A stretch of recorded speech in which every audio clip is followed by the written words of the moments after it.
Liam leaned against the doorframe of our shared college dorm, arms crossed and grin wide. So, you coming with me or not? I blinked from behind my laptop. To your hometown? Yeah. Spring break in a sleepy town, my dad's cooking my childhood bed. He raised a brow suggestively, and no campus noise for a whole week. I hesitated. Liam was my roommate, my best friend, and, if I admitted it to myself, the boy I was helplessly falling for. He was effortlessly straight, or so he claimed, charismatic, and obliviously affectionate in ways that confused the hell out of me. Still, he was offering me something I couldn't resist. Time alone with him, away from distractions. Sure, I said, closing my laptop. Let's do it. The drive was long. Liam kept the windows down and the music loud, wind tossing his messy brown curls, his tanned arm hanging from the driver's side. We laughed about campus gossip, bad hookups, and who would flunk econ. He had no idea how badly I wanted to reach over and just touch him. His hometown was exactly as he described, quiet streets, rusted mailboxes, and a strange stillness that made it feel frozen in time. His house was modest, 2 stories, with a wraparound porch that looked like it belonged in a country music video. The front door swung open before we even reached it. And that's when I saw him. Jordan. Liam's father. He stood there like he owned the air around him. Mid-40s, but still had the body of someone who took care of himself, broad chest, salt and pepper beard, sleeves rolled to his elbows. His eyes were sharp, focused, the kind that made you feel seen, even when you didn't want to be. You must be Max, he said, extending a hand. The roommate I've heard too much about. I shook it, immediately aware of how firm his grip was, how long it lingered. Good things, I hope? He chuckled, eyes raking over me too slowly. That depends on what you and Liam have been up to. Dad, Liam groaned behind me, shouldering past. Don't scare him off 5 minutes in. Jordan only smiled. Inside, the house smelled like wood polish and something simmering in the kitchen. Liam gave me a quick tour, ending at the guest room, which turned out to be directly across the hall from his. Bathrooms shared, he said, tossing my bag onto the bed. But the water pressure sucks. Noted, I said, trying not to stare as he peeled off his hoodie, revealing a tight tank that clung to his toned torso. This place is cozy. I know it's not much, he said, sitting on the edge of the bed, but it's where I grew up, where everything started. I wanted to ask what everything meant, but his tone made it sound like something he didn't want to unpack. Dinner that night was awkward. Not because of Liam, but because of Jordan. He kept asking questions. Where I was from, what I studied, what I wanted to do after college. Harmless things on the surface. But it was the way he asked. The pauses between his words. The way his eyes never left mine. Liam didn't notice. He was too busy telling stories from high school and teasing his dad about his overcooked roast. At one point, Jordan reached for the wine and his fingers brushed mine. Just for a second. But it sent a jolt through me.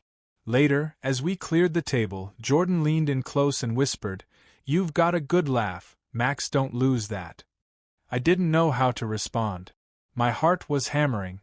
That night, as I lay in bed staring at the ceiling, I couldn't stop thinking about him. Not Liam. Jordan. It felt wrong. I barely knew the man. He was Liam's father. But there was something about him. His energy, his confidence, the way he looked at me like he knew what I was hiding. I turned over, trying to silence the thoughts. Then I heard footsteps in the hallway. Slow. Heavy. They paused outside my door. A knock. Just one. My breath caught. But it wasn't Jordan. It was Liam, poking his head in, sleepy-eyed. "You okay?" he asked. "Yeah," I lied. "Just tired." He nodded, already retreating. "Tomorrow we'll hike up to the cliff. Best view in town." "Sounds good."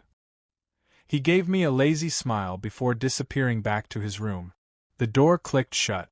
And I was alone again. Except I didn't feel alone. I felt watched.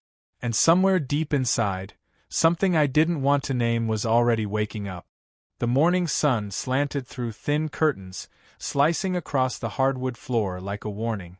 I rolled out of bed slower than usual, trying to push the strange energy from last night out of my body. But it clung to me, Jordan's voice in my ear, his eyes locked on mine, the tension under every word. Liam was already gone when I entered the kitchen. A note on the counter read, "Had to help Travis move a couch back by lunch. You two behave. L." Jordan was at the stove, frying eggs shirtless. Just boxers and confidence. My throat tightened. "Morning, Max." He didn't turn. "Hope you like your eggs over easy." I stood frozen, pulse in my ears. "Yeah, that's fine." "Sleep okay?" "Mostly," I muttered. "Strange bed. New house." He said, glancing over his shoulder. "You get used to it."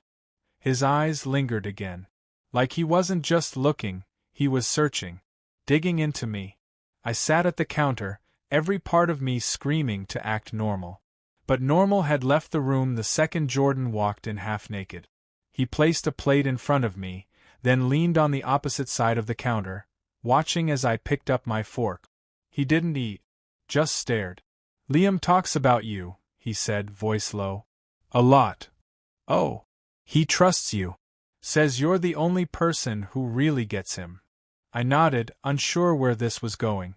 "That kind of bond, it's rare," he added, crossing his arms. "You remind me of someone I knew once." "Who?"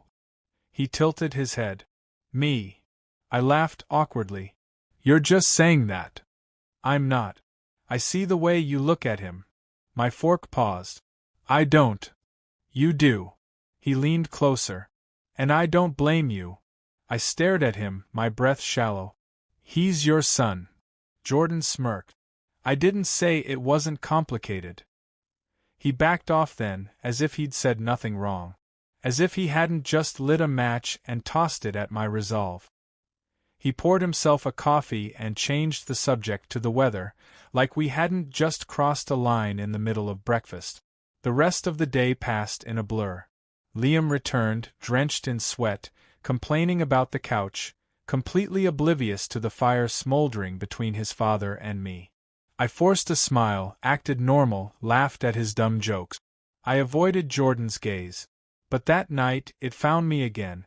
I was brushing my teeth when the bathroom door creaked open. Jordan stood there, fresh from a shower, towel slung low on his hips, chest glistening. His eyes flicked down, then up again, shameless. "Didn't know you were in here," he said. But he didn't leave. I spat, wiped my mouth, and stepped around him, trying not to look. He caught my arm. "You're not like the others Liam brings around," he said softly. "Let go," I whispered, but didn't pull away. He did. Just like that. Smiling as if he knew exactly how close I was to folding. "I'll be on the porch," he said. "If you can't sleep." I didn't plan on following him. But 2 hours later, after Liam had passed out watching TV, I found myself stepping outside into the cool night air, drawn by something I didn't understand, and didn't want to. Jordan sat alone, a glass of bourbon in hand, staring out into the dark. He didn't look surprised to see me. He held out the bottle. I took it. We drank in silence, the only sound the creak of the porch swing and the hum of insects in the trees. Then he said it. Quiet, certain. "You feel it too, don't you?" I didn't answer. I couldn't. He turned toward me, closer than I expected. "Max, I've been good. I've tried. But you're too damn tempting." I stood, backing toward the door. "This is wrong." "It doesn't have to mean anything," he said, rising to meet me. "Or maybe it already means too much." He stepped forward. I should have gone inside. I should have thought of Liam. Of the trust, the friendship, the history. But all I could think about was the way Jordan was looking at me. Like I wasn't a boy. Like I wasn't a guest. Like I was wanted. He brushed a strand of hair from my face. His fingers lingered on my jaw. I let him. Then I turned and bolted into the house. I didn't stop until I was locked in the bathroom, gripping the sink, chest heaving. The reflection staring back at me looked like a stranger. One who had almost given in. And I knew this wasn't the end. It was just the beginning. The next morning, I avoided Jordan like he was radioactive. I stayed close to Liam, shadowing him around the house, pretending to be interested in the back garden, the garage, even his childhood trophies. Anything to keep my eyes and thoughts off his father. Liam didn't notice a thing. He was in a good mood, excited to show me the cliff. He claimed it had the best view in the county. I nodded along, playing the role of the good friend, the innocent guest. But inside I was unraveling. Jordan barely spoke that morning. But when he did, it was always to me. Always just enough to remind me he was still watching. Still waiting. "I won't be home tonight," Liam announced over lunch, licking barbecue sauce from his fingers. "Travis is throwing a bonfire. You should come." I shrugged, heart thudding. "Is your dad going?" "No. He doesn't do parties anymore." That one sentence sealed my fate. By sunset, I was standing in a backyard surrounded by unfamiliar faces, lukewarm beer in hand, trying to fake laughter every time someone asked how I survived being Liam's roommate. He was in his element, laughing, wrestling old friends, shotgunning beer, glowing under string lights like a hometown king. I watched from a distance, isolated in a crowd. Then I felt it. Eyes on me. I turned, and there he was. Jordan. Leaning against the fence, arms folded, gaze intense. But he hadn't come for the party. He'd come for me. He didn't approach. He didn't have to. His presence alone pulled at me like a hook in my chest. Every sip of beer tasted sharper. Every laugh around me felt faker. I left before midnight. Liam was still busy, halfway into a drinking game with people I didn't know. I told someone I needed air. Maybe they believed me. Maybe they didn't care. The house was dark when I got back. Quiet. I thought I was alone. But he was waiting. Jordan was already in the kitchen, barefoot, shirtless again, sipping something dark from a lowball glass. The way he looked at me, it wasn't new anymore. It was expected. And I hated how much I'd started to want it. "You didn't stay long," he said. "Didn't feel like it." He took a slow sip. "Neither did I. I should have gone to my room, locked the door, put a barrier between us. But I stepped inside. "You shouldn't be here," I said. "Neither should you." He crossed the room, setting his glass on the counter with a quiet clink. I didn't back away this time. His voice dropped. "I haven't stopped thinking about you, Jordan." "You don't have to say it," he said, voice strained. "I know you feel it too." I did. And it was terrifying. Then his hand cupped the back of my neck and I stopped thinking. His lips were on mine. It wasn't a kiss. It was a fire. It was something that had been waiting to explode since the moment we met. I kissed him back. Hard. Everything I'd been denying came rushing out. Lust, fear, shame, curiosity. All of it. We stumbled into the hallway, tangled in each other, desperate and hungry. He pressed me against the wall, his hands firm on my waist. I gasped into his mouth, and he swallowed the sound like a secret. "I shouldn't be doing this," I whispered. "You already are," he breathed. We made it to the guest room, my room, and the door shut behind us like a final decision. What happened after was messy, desperate, the kind of intimacy that leaves no room for guilt in the moment, only in the silence that follows. It wasn't gentle. It wasn't romantic. It was betrayal dressed in heat and hunger. When it was over, I lay on my back, staring at the ceiling, the weight of what I'd done pressing into my chest like stone. Jordan sat at the edge of the bed, rubbing his jaw, breathing hard. "You okay?" he asked, almost too casually. I nodded, though I wasn't sure what okay even meant anymore. He stood, pulling his shirt back on. "Don't worry," he said, voice suddenly flat. "This doesn't leave the room." Then he was gone. Just like that. No kiss goodbye. No lingering hand. Just the echo of the door clicking shut and the sound of my heart trying to rearrange itself in my chest. Across the hall, Liam's room was silent. And that silence hurt more than anything else, because I knew the one person who trusted me the most was sleeping soundly, unaware that I'd just destroyed the very thing he held sacred. Morning light always tells the truth. I woke to the soft glow bleeding through the curtains and the heavy weight of what I had done. My body still ached from the night before, but it wasn't lust I felt now, it was guilt. I sat up slowly, the sheets tangled around my legs like evidence. The room smelled like him. My skin smelled like him. And across the hall, Liam was still asleep. I couldn't look at the door. I didn't want to see Jordan again. Not in daylight. Not now that everything had changed. Except he didn't even come by. No smug smile. No sly comments. Just absence. As if he'd already written me off, as if last night was a transaction to him, and I'd already been paid in full. I moved through the morning like a ghost, careful not to make noise, careful not to exist too loudly. Liam stumbled into the kitchen around 10, yawning and rubbing his eyes, his hair sticking up in every direction. "Dude," he groaned. "I think I drank half of Travis's bonfire." I forced a smile. "You were in your element." He grinned and grabbed a coffee mug. "I'm glad you came, Max, seriously. This week, it's meant a lot to me." I couldn't respond. My throat locked up. Liam didn't notice. He kept talking about the old town diner, about grabbing lunch, about maybe taking the long route back to campus so we could stop at the lake. All I could do was nod.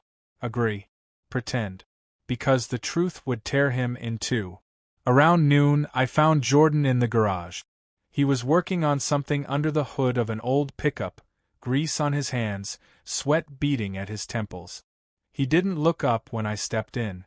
I swallowed. "Are we going to talk about it?" He kept tightening a bolt. "About what?"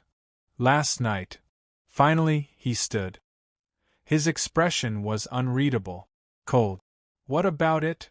I need to know what it meant to you." He wiped his hands on a rag. "It meant what it meant, Max. You're not a kid. Don't act like one." That stung more than I expected. "So that's it?" I asked. "You just use me and then it's back to normal?" He met my gaze. "You walked into that room. You wanted it as much as I did. And Liam?" I snapped. "What about him?" Jordan's eyes darkened. "What he doesn't know won't break him." I took a step back. "That's your son." Jordan stepped forward. "And you're his best friend. Yet here you are, asking me if last night meant something. You tell me who crossed the bigger line." Silence choked the air between us. He dropped the rag and turned away. "You should leave before this gets messier than it already is." He didn't have to say it twice. I packed before dinner.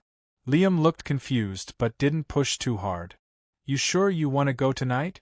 We've still got the weekend." "I forgot an assignment," I lied. "It's due Sunday. I'll fail if I don't start." He looked disappointed, but nodded. "All right. Want me to drive?" "No. I need time to think." He pulled me into a hug at the door, completely unaware. His arms warm. His trust absolute. "I'm glad you came, Max," he said again. "Really?" I nodded, but couldn't speak. My chest was a battlefield of regret and restraint. As I turned to leave, Jordan appeared behind him, leaning against the hallway wall, arms folded, expression unreadable. Our eyes met. One last time. No words. He just nodded.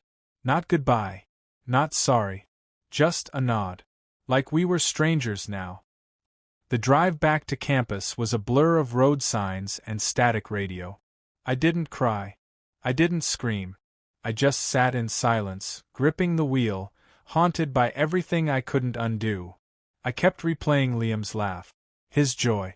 The way he talked about our friendship like it was unbreakable. He didn't know what I'd done. But I did. And I'd carry it. All of it. The guilt. The heat. The secret. I told myself I'd never go back there. That I'd never speak of it again. That I'd bury the memory in the quiet corners of my mind. But that's the thing about infidelity. It doesn't disappear. It lingers. In glances. in silence, in the spaces between what's said and what isn't. It lives in the heart of every what if. And the worst part? Some small, broken part of me still wanted him. Even after everything,